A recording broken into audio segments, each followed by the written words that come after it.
শত্রু সম্পত্তি আইনের মতো আইন ভারতে হয়েছে অনেক আগেই। ছোটবেলা থেকে শুনে আসছি শত্রুর সম্পত্তি অর্থাৎ বাংলাদেশ আমলে অর্পিত সম্পত্তি আইনের কথা। সে সময় থেকে ভাবছি পাকিস্তান একটা বর্ণবাদী রাষ্ট্র, এরকম একটা আইন কিভাবে করল। এই শত্রু সম্পত্তি আইন হয় 1965 সালে। ভারতে দ্য ইভ্যাকুয়ে প্রপার্টি অর্ডিন্যান্স নামে একটি কালো অধ্যাদেশ হয়েছিল 1949 সালে। সেকুলার আইকন নেহেরু এই অধ্যাদেশটা করেছিল। সেখানে সকল মুসলমানকে পটেনশিয়াল ইভ্যাকুয়ি টু পাকিস্তান হিসেবে বিবেচনা করা হয়েছিল, অর্থাৎ সম্ভাব্য পাকিস্তানে উদ্বাস্তু।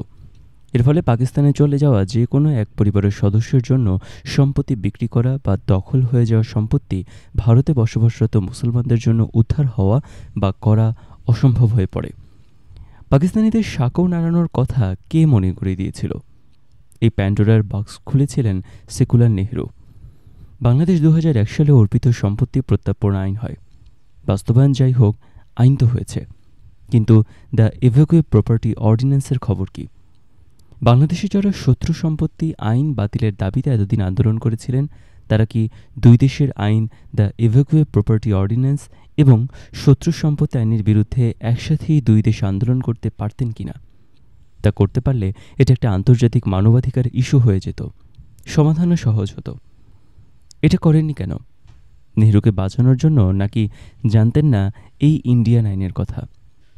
বাংলাদেশের বুদ্ধিজীবীরাও কি জানতেন না ভারতীয় এই অধ্যাদেশের কথা? ভারতের সংবিধানে ধর্মনিরপেক্ষতা।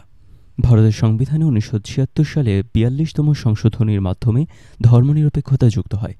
ধর্মনিরপেক্ষ আদর্শ বলতে রাষ্ট্র আর ধর্মকে আলাদা করার যে তরিকা আমরা পাশ্চাত্যে দেখি, তা এই ধর্মনিরপেক্ষতাতে নেই।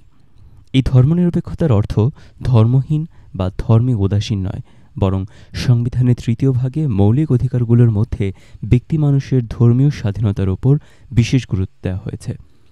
সংবিধানের 15 ধারা অনুযায়ী ধর্মের কারণে রাষ্ট্রের বৈষম্যমূলক আচরণ সম্পূর্ণ নিষিদ্ধ করা হয়েছে।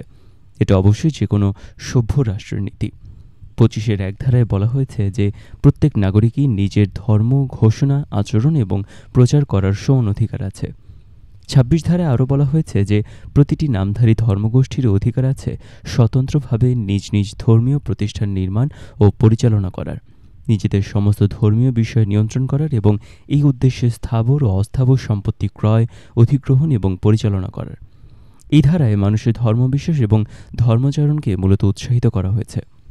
মজার বিষয় হচ্ছে, সংবিধানের 14 ধারায় আইনের চোখে সব নাগরিকদের প্রতিটি ক্ষেত্রে সমান অধিকারের কথা বলা হয়েছে, আর 15 ধারায় ধর্মের কারণে কোনো নাগরিকের প্রতি বৈষম্য নীতি নিষিদ্ধ করা হয়েছে।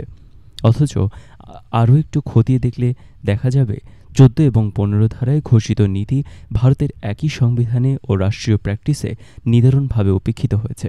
যেমন আইন ব্যবস্থা হিন্দু ধর্মাবলম্বীদের প্রতি পক্ষপাতদুষ্ট। উদাহরণ হিসেবে বলা যায়, সংবিধানের 15(4) এবং 16(4) ধারায় পিছিয়ে পড়া শ্রেণীদের জন্য শিক্ষা ও চাকরিতে যে সংরক্ষণের অধিকার আছে, সরকারি নীতিতে এবং আইনে তা শুধু হিন্দু ধর্মাবলম্বীদের জন্যই প্রয়োগ করা হয়। পিছিয়ে পড়া মুসলিম বা খ্রিস্টানদের জন্য তা প্রয়োগ করা হয় না। হিন্দু ধর্মীয় প্রতিষ্ঠানগুলোতে সরকারি অনুদানের ব্যবস্থা রয়েছে, অথচ মুসলমানদের ধর্মীয় প্রতিষ্ঠানগুলোতে সেরকম অনুদানের কোনো বিধি নেই।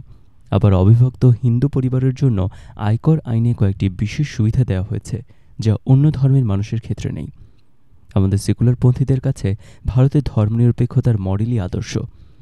ভারতের মডেলের ধর্মাচরণকে মূলত উৎসাহিত করা হয় এবং ভেতরে ভেতরে হিন্দুত্বের প্রতি পক্ষপাতের বিষয়ে তারা কী বলেন তা জানতে ইচ্ছা করে। ভারতের ধর্মনিরপেক্ষতার স্বরূপ।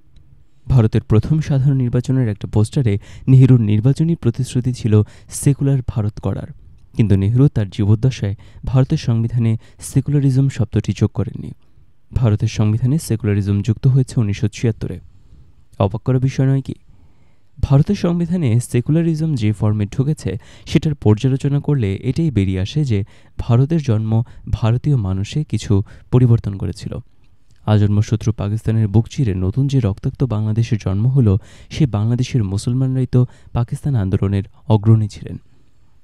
এই পরিবর্তিত শত্রু কে কী নামে ডাকলে স্বস্তিকর হয় ভারতের জন্য? আমার ধারণা, বাংলাদেশের কাঁধে চাপিয়ে দেওয়া সেকুলারিজম সেই স্বস্তিকর ডাকনাম, যা বাংলাদেশের মুসলমান পরিচয়কে তাদের কাছে মৃদু করে তোলে। নেহরু নিজেকে প্রকাশ্যে ধর্মে অবিশ্বাসী বলতেন, কিন্তু Ashis Nandy the romance of the state and the fate of dissent in the ট্রপিক্সে জানাচ্ছেন নেহরু ছিলেন জ্যোতিষে বিশ্বাসী এবং ব্যক্তিগত জীবনে গোপনাচারী হিন্দু। বামপন্থী নেতাজি সুভাষচন্দ্র বসু ছিলেন একজন গীতাপ্রাণ গুপ্ত সন্ন্যাসী এবং ধর্মনিরপেক্ষ ভারতীয় নেশন স্টেটের প্রকাশ্য পূজারিণী এবং প্রকাশ্যে ধর্মে অবিশ্বাসী ইন্দিরা গান্ধী, যার হাত ধরে ধর্মনিরপেক্ষতা রাষ্ট্রীয় নীতি হিসেবে ভারতের সংবিধানে ঢুকেছে। তিনি হোমযজ্ঞ বা তীর্থযাত্রায় অংশ না নিয়ে থাকতে পারতেন না। তাই ভারতের সেকুলারিজমে ধারণা মূলত মুসলমান পরিচয়ের বিপরীতে দাঁড়ানো একটি রাজনৈতিক প্রপঞ্চ, যার সাথে ইউরোপের অ্যালাইনমেন্টের কোনো যোগাযোগ নেই। অশোক স্তম্ভ হল ভারতের রাষ্ট্রীয় এমব্লেম বা রাষ্ট্রীয় প্রতীক। এটা নিচে সংস্কৃততে লেখা আছে ভারতের রাষ্ট্রীয় নীতিবাক্য সত্যমেভ জয়তে। এর অর্থ সত্যের জয় অবশ্যম্ভাবী। অর্থ যতই মধুর হোক না কেন, এটা ধর্মীয় মন্ত্র। সত্যমেভ জয়তে মার্কণ্ড উপনিষদের একটি মন্ত্র। সেকুলারদের ভারতে রাষ্ট্রীয় নীতিবাক্য উপনিষদ থেকে নেওয়া যাবে, কিন্তু বাংলাদেশ রাষ্ট্রীয় নীতিবাক্য যদি কোরআন থেকে নেওয়া হয়, সেটা যতই মধুর হোক না কেন, তাহলে সব সেকুলার হৈ হৈ করে উঠবেন, গেল গেল বলে রব তুলবেন। যখন ভারতের এই এমব্লেমটা প্রস্তাবিত হয়েছিল, তখন সেখানে উপনিষদের মন্ত্র দেওয়ার কোনো প্রতিবাদ হয়েছিল? কেউ কি জানেন তখন সেকুলাররা কি কোনো হইচই করেছিল?